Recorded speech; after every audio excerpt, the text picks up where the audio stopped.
en Pauta Final.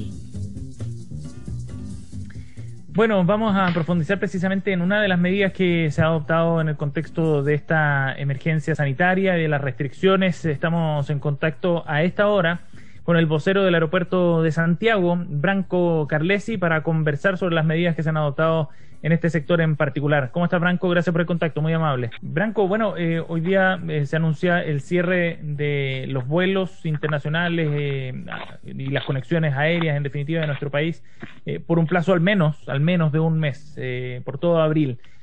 Cuéntanos, Branco, ¿qué significa eso para el sector? Bueno, primero decir que el concesionario es un aliado del Estado y por eso estamos apoyando y también siguiendo la sugerencia de la autoridad. Tenemos que bajar el número de contagios y en ese sentido el aeropuerto ha entregado los espacios suficientes para el Ministerio de Salud y todos los procesos. Es más, hemos ido incluso más allá y cambiado todos los counters por cobre para que la sobrevida del virus sea menor. Recordar que las aerolíneas y los aeropuertos son lugares de muy bajo contagio. Han viajado 1,5 billones de pasajeros desde el comienzo de la pandemia y solamente tenemos 40 casos sospechosos. En torno a la baja de viajes, para responder la pregunta inmediatamente, ya habíamos bajado un 80% el año pasado y ahora llevamos un 77%. Solo para poner un número, tenemos 6.000, 7.000 pasajeros al mes internacionales cuando antes eran 35.000. Ayer llegó un vuelo con 12 pasajeros y hoy día otro con 80.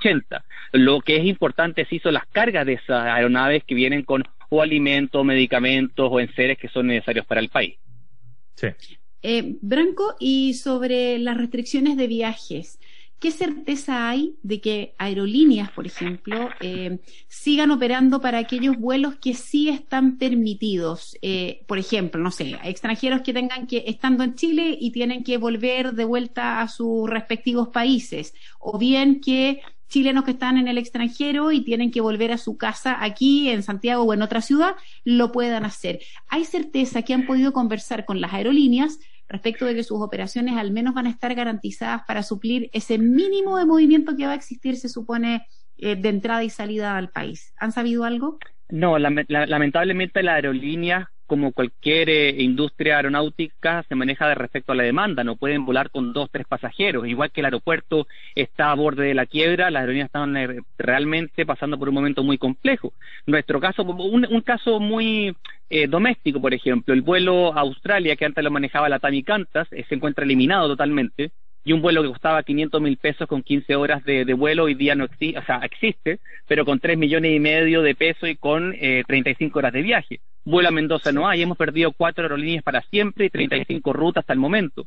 Entonces, por supuesto que estas medidas unilaterales del gobierno, que las apoyamos, por supuesto, porque la vida es lo primero, va a tener una consecuencia a mediano y largo plazo en la conectividad de Chile. Entonces, el segundo semestre, cuando esta exitosa vacunación del gobierno de Chile ya haga efecto, los pasajeros se van a encontrar que la democratización de los cielos que ha trabajado el nuevo Pudahuel va a haber un retroceso importante. Y es por eso que le hemos explicado al Estado a través del Ministerio de Obras Públicas que durante este año ya inyectamos nuestro accionista, que es el Grupo Aeropuertos de París, que es del Estado francés, y Vinci Airports, que es el primer grupo operador de aeropuertos del mundo, inyectaron fuera de contrato $60 millones para continuar la operación, porque no hay dinero para continuar la operación del aeropuerto. Esto es tan simple como una panadería si le quitas la harina. Aquí no hay pasajeros, no hay flujo, y por lo tanto los accionistas excepcionalmente han invertido más dinero, pero esto no va a durar más que el 2022. En ese momento ya hay un desequilibrio económico tal que el aeropuerto no va a poder seguir, o al menos el concesionario no puede continuar, y sería la primera vez en la historia de Chile que un concesionario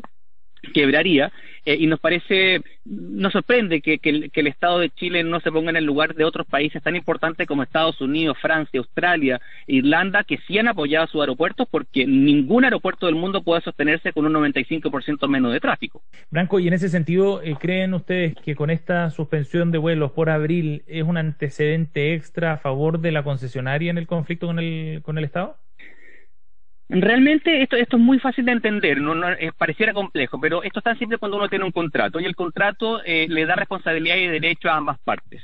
Y también hay, cuando hay riesgo, por ejemplo, el contrato del aeropuerto, el gobierno dice, mira, cuando hay un terremoto o cuando hay un tsunami, si está cerca de una costa, por ejemplo, en el aeropuerto, eso es asegurable y eso es 100% a costo del concesionario. O, por ejemplo, los requerimientos sociales que se dieron en octubre a través de la población chilena, también era un costo que debió pagar el aeropuerto. No sé si se recuerdan, pero tuvimos 5.000 personas durmiendo en el aeropuerto, se cancelaron 400 viajes. Eso está dentro del contrato. Pero cuando hay algo que no está en el contrato, en ningún contrato del mundo, porque una pandemia no es asegurable, entonces hay que sentarse y revisar el contrato, porque ¿quién paga los costos si no sale en el contrato? Entonces lo que han hecho los gobiernos del mundo es pagar ese costo. Nosotros ni siquiera estamos pidiendo eso. Lo que estamos diciendo al gobierno de Chile a través del panel técnico es, mire, esto es algo inaudito, algo nuevo, compartamos los costos. Y lo que estamos diciendo es algo bastante sensato.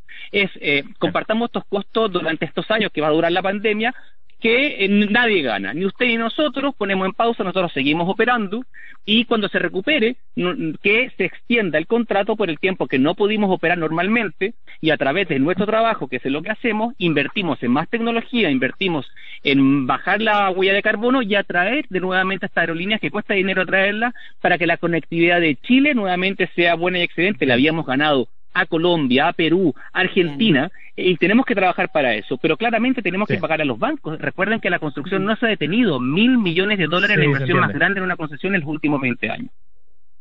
Branco Carlesi, muchísimas gracias por conversar con nosotros a esta hora, muy amable. Cuídate mucho, gracias Branco. Gracias, buenas tardes.